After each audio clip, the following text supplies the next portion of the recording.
El mensaje del día de hoy creo que desde la mañana lo hemos estado platicando. El Señor ya está manejando nuestros corazones hacia ver qué Dios quiere que comprendamos y obedezcamos el día de hoy. Y es un tema en común. Entonces vamos a leer Éxodo 2 del 11 al 22. En esta ocasión vamos a tomar un estudio inductivo. Quiere decir que vamos a estudiar el pasaje, vamos a ver las partes que tiene el pasaje, palabras interesantes, tratando de ver qué es lo que Dios tiene oculto para nosotros en todos estos sucesos, y esperemos que el Señor nos hable según su voluntad. Vamos a leerlo. ¿Alguien tiene el micrófono cerca? Gracias, Sebas. ¿Quién le gustaría ayudarme a leer el pasaje? Está aquí en la pantalla. Gracias. Aquí adelante con mi tío Daniel, por favor.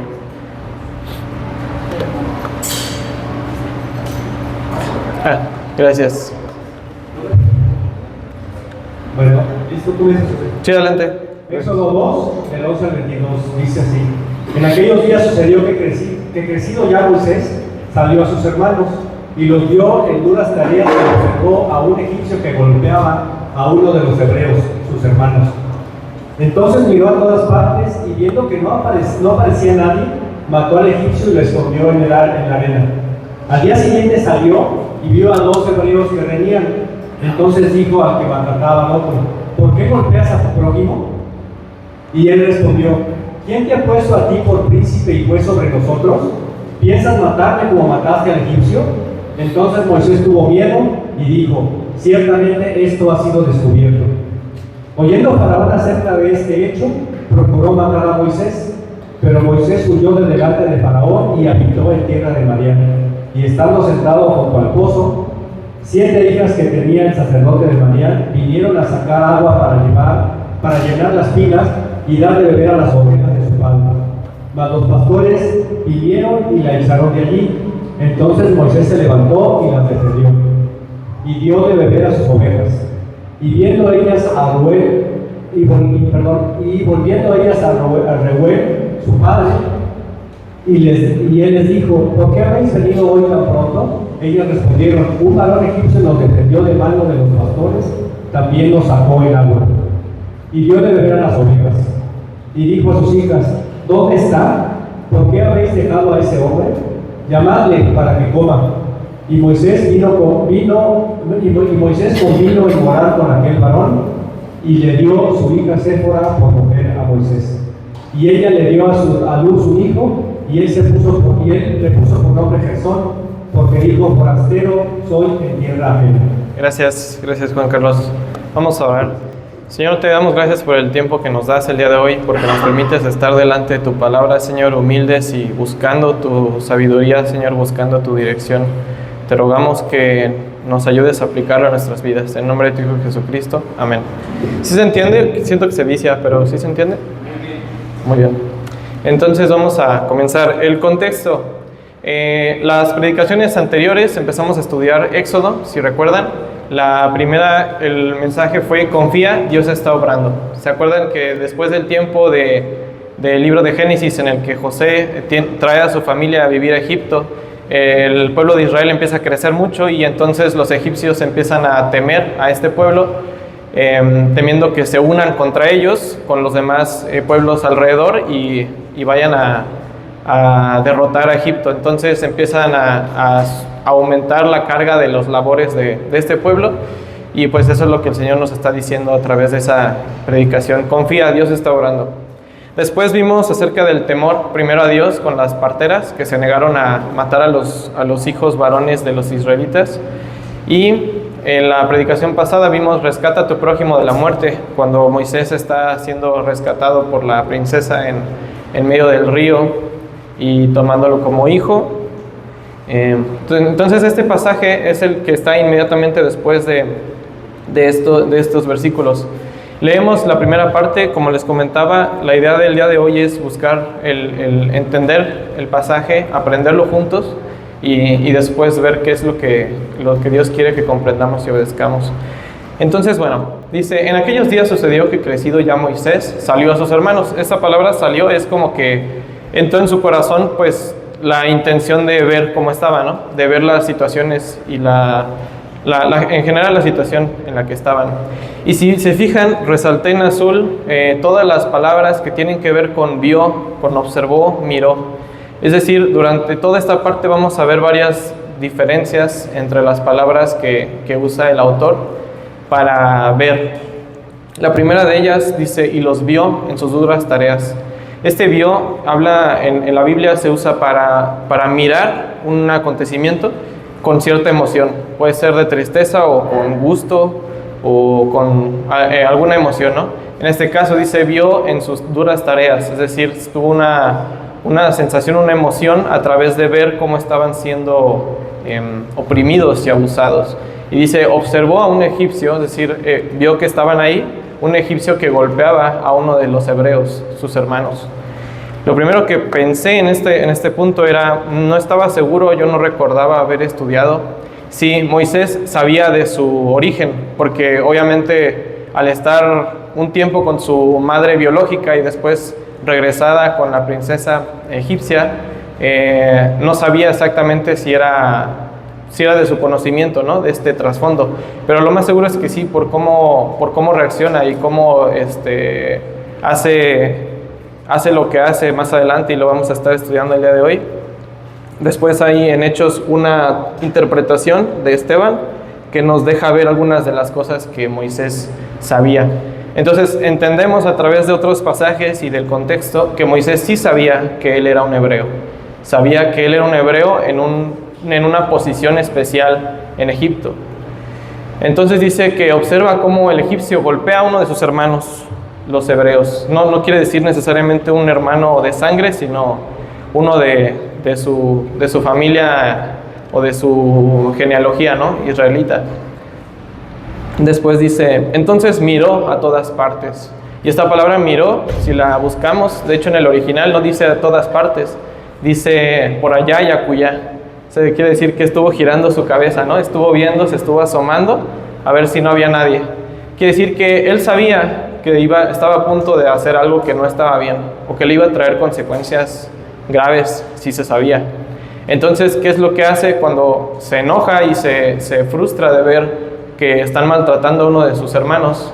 Se cerciora de que nadie lo esté viendo, y entonces mira a todos lados y dice, y viendo que no parecía nadie, es decir, parecía, primero me hizo pensar en como que el egipcio no parecía importante, o sea, como si el egipcio parecía que no era nadie relevante, como para que notaran que ya no estaba, pero no, en realidad decía como que no había nadie, ¿no? No existía nadie, no se veía nadie en esa situación, aparte del hebreo al que estaban lastimando, ¿no? Estaba el hebreo, el egipcio y el mismo Moisés.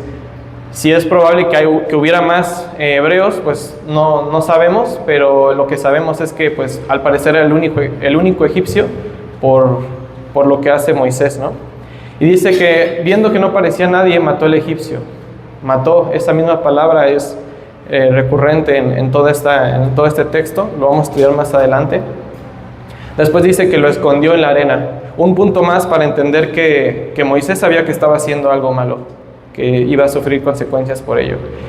Y lo primero que pensé cuando vi la palabra escondió es que es la misma palabra con la que escondieron a Moisés de Faraón, pero la realidad es que no. La palabra con la que escondieron a Moisés sus padres es como por protección, pero escondió es como huyendo, como ocultando, como que sabiendo que hay algo mal ahí.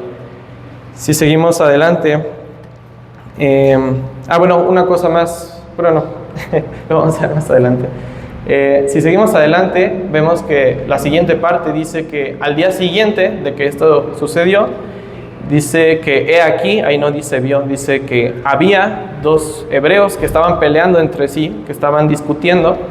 Entonces Moisés se dirige al que estaba maltratando a uno de ellos, es decir, era una riña, una pelea, pero había uno de ellos que estaba, digamos, como prevaleciendo sobre el otro, ¿no? Porque está hablando de que maltrataba al otro. Y dice, ¿por qué golpeas a tu prójimo? Y él respondió, ¿quién te ha puesto a ti por príncipe y juez sobre nosotros? ¿piensas matarme también a mí como mataste al egipcio? Y aquí es interesante notar, Moisés era un príncipe, ¿no? Lo que entendemos, era el hijo de la princesa de Egipto. También se describe más adelante, como les digo, en otros contextos, que Moisés, al ser parte del reinado, digamos, de Egipto, pues estaba siendo preparado y conocía muchas de las cosas que enseñaban a los príncipes egipcios, ¿no?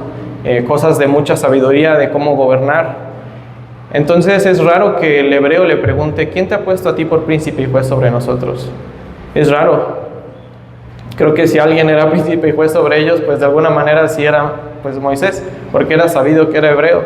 Entonces, ¿por qué le dicen así? No, como que en primera instancia nos llama la atención. Entonces Moisés sí tenía una autoridad sobre ellos. Lo curioso es que no lo reconocen los hebreos como alguien a quien tenga que rendirle cuentas. No lo reconocen como alguien a quien tengan que justificarse delante de él. Entonces, ¿con qué lo acusa? Dice, pues, me acusas a mí de que maltrato a mi hermano hebreo. Tú acabas de matar a alguien ayer y estás tratando de ocultarlo. Es interesante ver porque si se sabía que Moisés era un hebreo como el resto de ellos, yo no sé tú, pero cuando estoy en el trabajo y estoy muy cargado, cansado y veo que hay alguien con más autoridad que yo y no lo veo igual de cansado y trabajado y esforzándose y batallando como uno, pues te indignas, ¿no? Porque dices, ¿cómo puede ser que alguien con más responsabilidad que yo no tenga la responsabilidad que yo tengo o no sufra como yo estoy sufriendo? Entonces es interesante pensar en esto, en cómo se indigna este hebreo y le dice que él no es príncipe ni juez, o sea, ¿quién te puso, no? Entonces entendemos un sentir en los hebreos que era, pues tú no eres de nosotros, tú no entiendes lo que nosotros estamos pasando realmente, o sea, ¿cómo te atreves a hablar, no? Más adelante dice, entonces Moisés tuvo miedo y dijo, ciertamente esto ha sido descubierto, igual, una forma de ver, de descubrir. La palabra original es se supo, ¿no? Se supo que esto sucedió. Y dice, oyendo Faraón acerca de este hecho, procuró matar a Moisés, pero Moisés huyó delante de Faraón y habitó en la tierra de Madián. Me llamó la atención que la palabra habitó no está en el original. Parece que en el original habla más bien como que huyó y llegó y se sentó en el pozo. O sea, pareciera que fue muy reciente el tiempo en el que él había huido al tiempo que vamos a ver un poquito más adelante. La palabra habitó nos hace pensar que ya tiene tiempo, que Moisés ya había hecho su vida o empezado su vida en Madián, pero para este punto todavía no es el punto, y esto va a ser más importante adelante. Si se fijan, no sé si se alcanza a ver, pero puse una imagen del camino que se cree que tomó Moisés a Madián. Egipto es el que está arriba a la izquierda y Madián estaba abajo a la derecha. Entonces se cree que hizo ese trayecto. Me llamó la atención, ¿por qué? Porque dije, bueno, ¿qué tenía que ver Madián, no? O sea, ¿por qué Madián? ¿Por qué no fue a otros lados o siguió más adelante, no? Pues la distancia era aproximadamente como de aquí a Toluca, según lo que investigué. Y el nombre de Madián, sí, ahorita es Arabia Saudita y significa algo como conflictos o peleas. Entonces, no sé si realmente tenga que ver mucho con esto, pero me llamó la atención que huyera buscando refugio o huyera de problemas que tenía atrás hacia una tierra que su nombre era, pues, problemas, ¿no? O conflictos. Es interesante. También estaba estudiando acerca de por qué probablemente huyó hacia Madián. Y bueno, no vamos a entrar mucho en detalle, pero era muy difícil huir a otros lados por el reino de Faraón. Era más complicado, o sea, el camino mejor o más seguro era alejarse hacia donde se dirigió. No sabemos si tenía planeado seguir más adelante su camino, se paró prácticamente al pozo a tomar agua o a descansar. No nos dice que se haya tomado una decisión de quedarse ahí todavía. Igual, esto va a ser más importante adelante. Si leemos Hechos 7:25, bueno, antes de leer esto, quiero que nos pongamos a pensar, Porque yo normalmente pensaba que Moisés sabía que él tenía un propósito. Como que siempre pensamos que Moisés desde chiquito ya sabía lo que iba a hacer o qué iba a suceder después. Pero en realidad no vemos eso. En Hechos 7:25 nos dice Esteban, está predicando antes de ser apedreado. Dice, Moisés pensó que los israelitas entenderían que Dios lo libraría de la esclavitud por medio de él, pero ellos no pensaron lo mismo. Entonces, a pesar de que él sentía un llamado del Señor, todavía no conocía a Dios. Él sentía un llamado de parte de Dios para liberar a su pueblo. Él sabía que era hebreo, él sabía que estaba en una posición de poder en la que podía actuar y hacer algo al respecto. Él lo sabía. Y tenía la intención de ayudarles, de liberarlos de la esclavitud. Pero se cae con la sorpresa de que le ganan sus impulsos y echa todo a perder. Entonces, si vemos desde fuera toda la situación que estuvimos leyendo, cómo Dios libró a Moisés, escogió cuidarlo en la pequeña en el pequeño bambineto, cómo después lo cuidó y Dios mismo hizo que la princesa lo cuidara y lo adoptara, y cómo fue sucediendo cada cosa, pensaríamos como, ok, todo va caminando conforme al plan de Dios, ¿no? O todo va perfecto para que Dios use a Moisés en algún momento para liberar al pueblo de Israel. Y entonces llegaríamos a este punto y decir, ya echó todo a perder. Ya se echó todo a perder porque ya se enemistó con el faraón, ya tuvo que huir, ahora es un fugitivo, asesino. ¿Cómo va a salvar a Israel, no? Entonces, esto es importante, hermanos, porque muchas veces en nuestra vida diaria nos topamos con una decisión que complica todas las cosas por desobediencia a Dios. No confiamos en Dios. Y hay un punto de inflexión en el que Moisés huye y por lo que vemos más adelante, se ve decepcionado por todo lo que sucedió. También estaba meditando en que, si recuerdan, estudiamos que no había nadie más. ¿Se acuerdan que hubo este incidente con el egipcio y el hebreo? Y dice que Moisés mira a todos lados y no encuentra a nadie. ¿Se acuerdan? Se supone que no había egipcios y se fijó bien. Entonces, ¿cómo se supo? Hay varias opciones, pero por cómo le reclama el hebreo a Moisés de, pues, ¿qué vas a hacer? ¿También me vas a matar a mí? Pues es probable que los mismos hebreos platicaran de ese evento. ¿Sí se entiende? Probablemente los mismos hebreos fueron los que estuvieron platicando entre ellos de todo lo que aconteció, y de manera que el hebreo se enteró, al día siguiente ya sabía y le reclamó, pues, ¿cómo te atreves si tú acabas de matar a alguien, no? Entonces es interesante cómo el mismo pueblo que Dios iba a usar a Moisés en algún momento para librarlo, pues ellos mismos son los que rechazan a Moisés en esa forma. Vamos a seguir leyendo. Dice Éxodo 2, 14 a 15, dice, y estaba sentado junto al pozo, y 7 hijas que tenía un sacerdote de Madián vinieron a sacar agua para llenar las pilas y dar de beber a las ovejas de su padre, mas los pastores vinieron y los echaron de ahí. Entonces Moisés se levantó y las defendió y dio de beber a sus ovejas. Es constante, a partir de aquí es sacar agua, dar de beber, sacar agua, dar de beber. La idea del pasaje es empezar a hacer una idea en nosotros, de entender por qué se está repitiendo. Si ya se echó a perder, ¿cuál es el sentido de seguir la vida de Moisés, no? Interesante que en esta nueva situación, si se fijan, dice que las echaron de ahí, entonces Moisés se levantó, y uno pensaría, si viene leyendo de atrás, pensaría, uy, ya valió, ¿no? Ya se levantó, ahora sí va a matar a los que están ahí o va a haber problemas, ¿no? Pero lo que vemos es que las defendió. Esa es la palabra que usa y cambia completamente la connotación, y ahorita lo vamos a ver. Muy bien. Más adelante dice, y volviendo ellas a Reuel su padre, él les dijo, ¿por qué habéis venido hoy tan pronto? Era algo raro para su papá, porque seguramente diario se tardaban, o cada que pasaba este evento, pues se tardaban, ¿no? Y por eso dice, ¿ahora qué pasó? ¿Por qué vinieron tan pronto hoy? Y dice, ellas respondieron, un varón egipcio nos defendió de la mano de los pastores. Y aquí es donde comprendemos nuevamente que había pasado probablemente poco tiempo de la huida de Moisés, porque si lo identificaron como un egipcio, probablemente tenía ropaje egipcio, ¿no? O posturas o su forma de estar. Entonces entendemos que Moisés todavía no se asentaba en Madián, y esto es importante.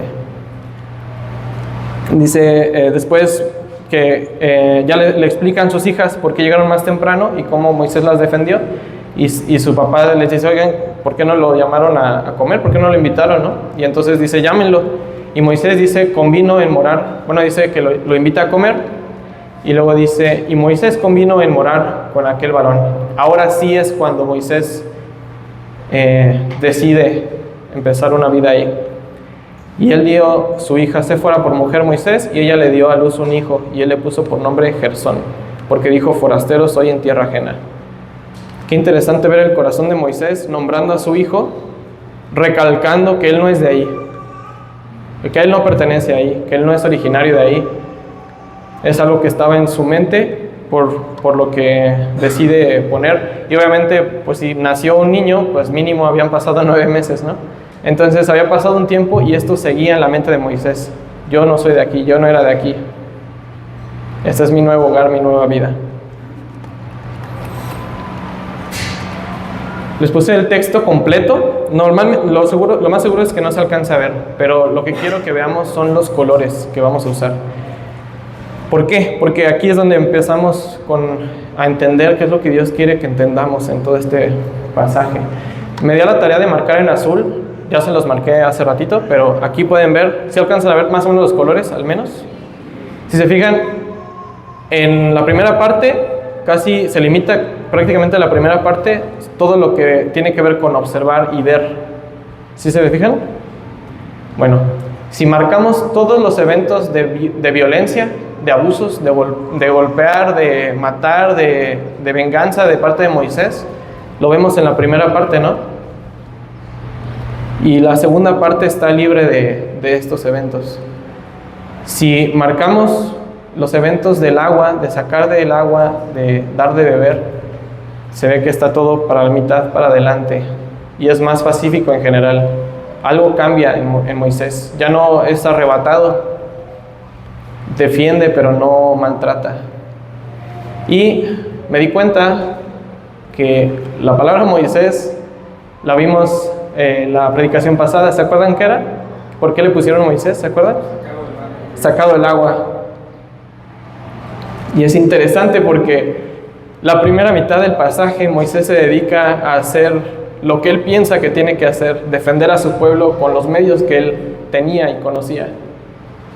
Pero después de que sucede esto, que se da cuenta de que echó a perder el plan de Dios a su mirar, es que él tiene miedo de Faraón. Él le da mucho miedo por su vida y entonces huye. Y con este nuevo miedo, entonces él trata de ayudar, de cuidar. Un enfoque diferente a lastimar. Y qué curioso que Moisés, siendo quien fue sacado del agua, ahora es quien tiene que sacar agua para dar de beber y cuidar de las ovejas. Vamos a estudiar cómo se ve el pasaje. El pasaje, lo que vemos es la evolución de las reacciones de Moisés. La primera reacción es que observa la violencia contra su pueblo y mata al opresor. La segunda es que intenta ser juez y líder de su pueblo, pero es rechazado. La tercera dice que teme por su vida y huye de la venganza de Faraón. Después observa el abuso contra las mujeres y las defiende y da de beber a sus ovejas. Y por último, Moisés acepta el favor de Reuel y su nueva vida en Madián. Si lo vemos con otras palabras, la primera parte, su reacción es de venganza, ¿no? Hay violencia y reacciona con venganza. Su segundo trata de hacer un juicio y ejercer autoridad, mandar. Su tercera reacción es de temor ante la violencia de Faraón hacia él. Tiene miedo. Y ese miedo le lleva a actuar más tranquilo, medir más sus palabras y sus acciones. Y lo lleva a la compasión en la cuarta reacción. Ya no, si se fijan, ya no maltrata a los que están maltratando a las mujeres. ¿O sí? La palabra que usa es defender, proteger. La palabra del original es librar. O sea, el enfoque de Moisés cambió en agredir al agresor y proteger a quienes tenía que proteger. ¿No es eso para lo que el Señor lo había llamado en el pueblo de Egipto? ¿Tenía que agredir a los egipcios? ¿Ese era su llamado? Por supuesto que no. Si su llamado era librar al pueblo de Israel, ¿por qué no se preocupó por librarlo, protegerlo, más que vengarlo? Y por último, Moisés acepta su nueva vida, probablemente renunciando ya a lo que él hubiera deseado. El pasaje que están viendo en la pantalla es Proverbios 1:7. Dice que el temor del Señor es la base del verdadero conocimiento, pero los necios desprecian la sabiduría y la disciplina. Y qué interesante que lo que hace voltear a ver a Moisés, su verdadero propósito, el cuidado que él tenía que tener, fue el temor de sus acciones. No es diferente a nosotros. Es a través del temor que podemos entender el verdadero conocimiento y empezar a formar una sabiduría hacia dónde tenemos que caminar y disciplina. ¿Qué quiere Dios que comprendamos y obedezcamos en este pasaje? Para cumplir el propósito de Dios en mi vida, tengo que aceptar su voluntad confiando en su manera y no en la mía ni en mis medios. De lo que vimos hoy en la mañana. Hermano, seguramente tienes un deseo muy fuerte de servir al Señor. Ojalá que así sea. Pero piensa esto. Si vas a seguir la voluntad de Dios o el propósito que Dios tiene para ti, ten cuidado de no buscar tu voluntad en eso. Significa, es un poco contradictorio o raro de ver, pero Moisés quería hacer la voluntad de Dios, por lo tanto hizo su voluntad. Qué interesante, ¿no? No somos diferentes. Queremos hacer la voluntad de Dios a través de nuestra voluntad. Señor, te quiero servir de todo corazón, pero tengo una mejor manera que tú. Cumple la voluntad de Dios a su manera, no la tuya. Primer punto, dice, cumple la voluntad de Dios, no actúes a tu manera, sino a la de Dios. Dice, no por tu bien, sino el de los demás. Filipenses 2, del 3 al 4, dice, no sean egoístas, no traten de impresionar a nadie, sean humildes, es decir, considerando a los demás como mejores a ustedes. No se ocupen solo de sus propios intereses, sino también procuren interesarse por los demás. Más adelante habla acerca de cómo Cristo, siendo igual a Dios, no consideró ser igual a Dios como cosa a que aferrarse. Y es el punto que lo que hizo Moisés mal. O sea, consideró que ser líder y juez del pueblo hebreo y de alguna manera del pueblo egipcio era una herramienta que tenía para poder ayudar y hacer la voluntad de Dios. Pero todo lo contrario, estaba viendo su bien porque estaba queriendo hacer las cosas a su manera. Segundo punto dice, juzga con la medida de Dios. Ellos le reclaman que emitió un juicio hipócrita, básicamente, porque los estaba regañando de maltratarse y de pelearse cuando él había matado a un egipcio. Lo que le faltó a Moisés era medirse también él. Dice Lucas 6, 36, 37, en palabras del Señor Jesucristo, deben ser compasivos, así como su Padre es compasivo. No juzguen a los demás y no serán juzgados. No condenen a otros para que no se vuelva en su contra. Perdonen a otros y ustedes serán perdonados. ¿Cuál era la medida que Dios esperaba con la que reaccionara en su juicio contra ellos? Con compasión. Y lo vemos en el pasaje cómo defiende a las mujeres, las defiende. No ataca, sino defiende. La medida con la que tenemos que juzgar es una medida de compasión, sabiendo que nosotros mismos somos transgresores de aquellas cosas por las que acusamos. Primer punto, entonces, dice, cumple la voluntad de Dios a su manera. No actúes a tu manera, sino a la de Dios. Segundo punto, dice, teme más a Dios que a los hombres. ¿Se acuerdan que les comentaba cómo qué interesante el temor de Moisés ante Faraón hace que cambie su forma, al menos en este pasaje? Somos llamados a temer más a Dios que a los hombres. Dice Lucas 12, igual en palabras del Señor Jesucristo, dice: queridos amigos, no teman a los que quieren matarles el cuerpo. Después de eso no pueden hacerles nada más. Les diré a quién tienen que temer. Teman a Dios, quien tiene el poder de quitarles la vida y luego arrojarlos al infierno. Claro, Él es a quien deben de temer. Todos tendríamos que temer a Dios antes que a otras personas. Si Moisés hubiera temido más a Dios que al rey de Egipto, hubiera cumplido su voluntad de manera diferente. Ya lo había librado, ¿se acuerdan que ya lo había librado Dios a Moisés de Faraón, no? Cuando era bebé. ¿Se acuerdan? ¿Qué hizo Moisés para librarse de Faraón? Nada. ¿Qué tenía que hacer Moisés para librar al pueblo? Pues estar a la voluntad de Dios. ¿Qué hubiera podido hacer? Confiar en Dios.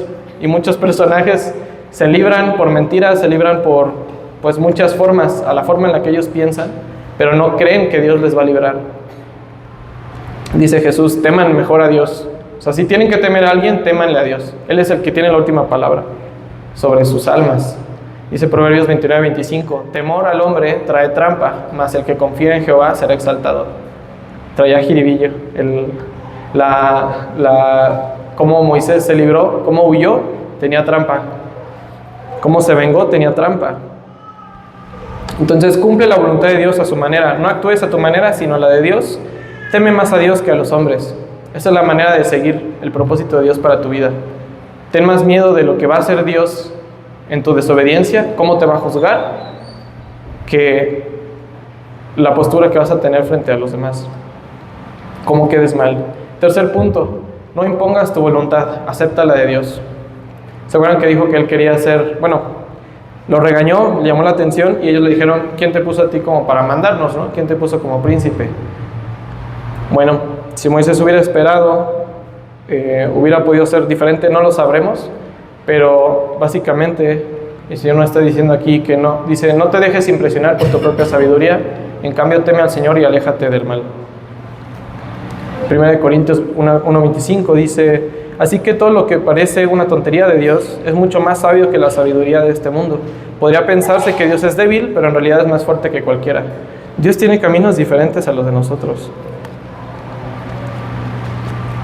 ¿Y a qué voy con esto? Vamos a ver, dice: confía en la providencia de Dios.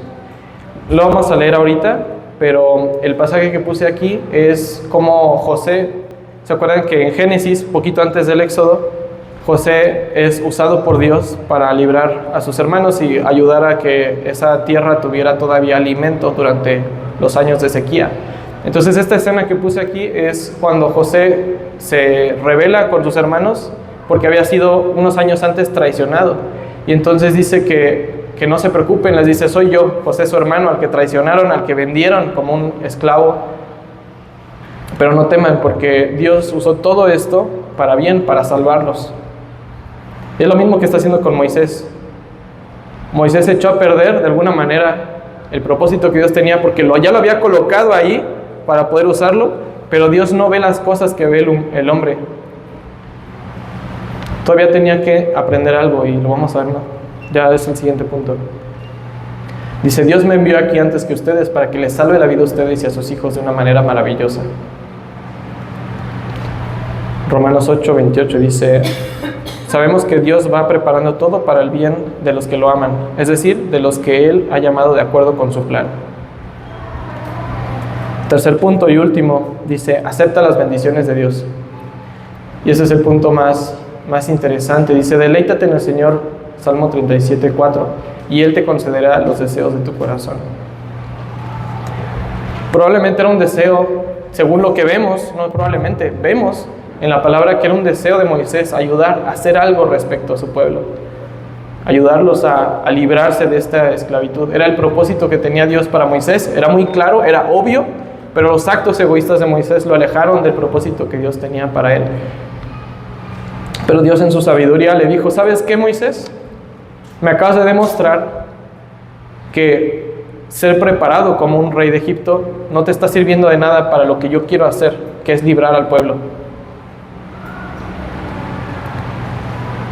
Y Moisés, más que un príncipe, más que un juez, lo que Dios quería era un pastor de su pueblo. Y entonces lo lleva y lo hace pasar 40 años en el desierto pastoreando ovejas. Porque dice Dios, es que yo no quiero un príncipe, un juez.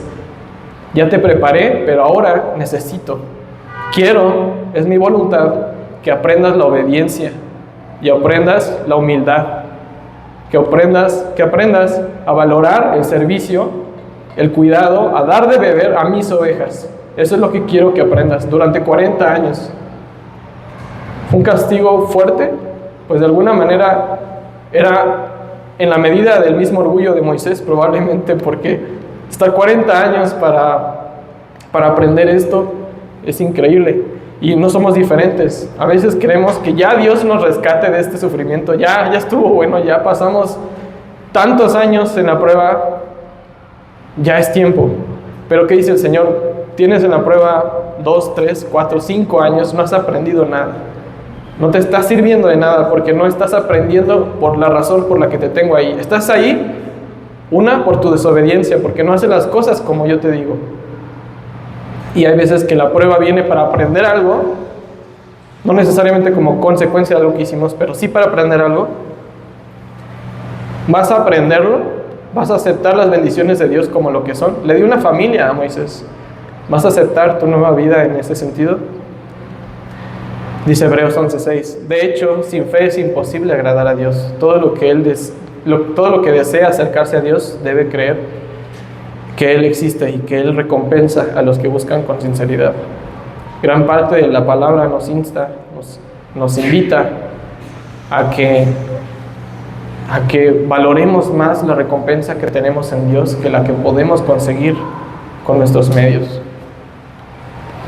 Hermano, y si tú estás ahorita en un tiempo de tribulación, no trates de salir por tus medios ni impongas a los demás formas tuyas.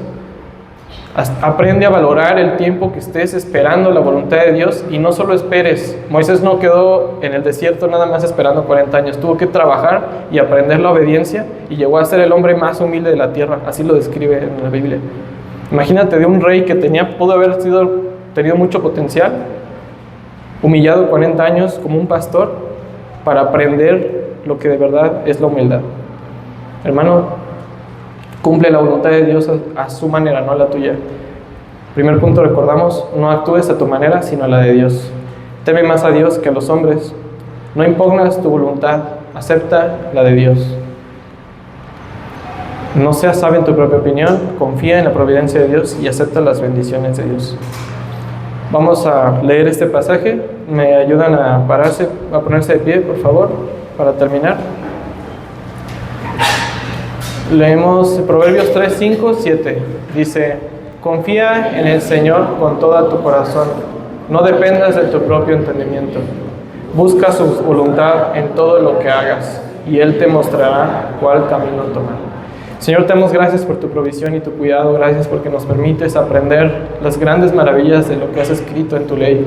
Gracias porque has diseñado la forma en la que esto lo podemos aprender. Y así como en el pozo Moisés conoció a su esposa, así como muchos personajes de la Biblia conocieron en el pozo, en el agua, a sus esposas, y así como Cristo encontró a la samaritana y le dio agua de beber con la que sería saciada. Así, Señor, te rogamos que seas tú quien nos sacie, Señor. Que busquemos tu voluntad, que no nos preocupemos por hacer lo de nosotros. Ya hemos buscado metafóricamente muchos matrimonios, Señor, como la samaritana. Y hemos buscado y hemos estado sedientos por muchos años, pero queremos hacer tu voluntad, Señor. Por eso no nos saciamos, por eso damos vueltas en el desierto sin sentido, sin un destino claro, porque no hemos buscado tu voluntad, Señor. Gracias porque esta figura nos enseña a aprender la humildad, Señor. Nos enseña a buscar tu voluntad por sobre todas las cosas, Señor. Ayúdanos a valorar esto, a que a partir de Cristo somos hechos saciados y podemos cumplir el propósito que tenemos delante de ti, Señor, que es cumplir tu voluntad. Gracias por todo, Señor, en el nombre de tu Hijo Jesucristo. Amén.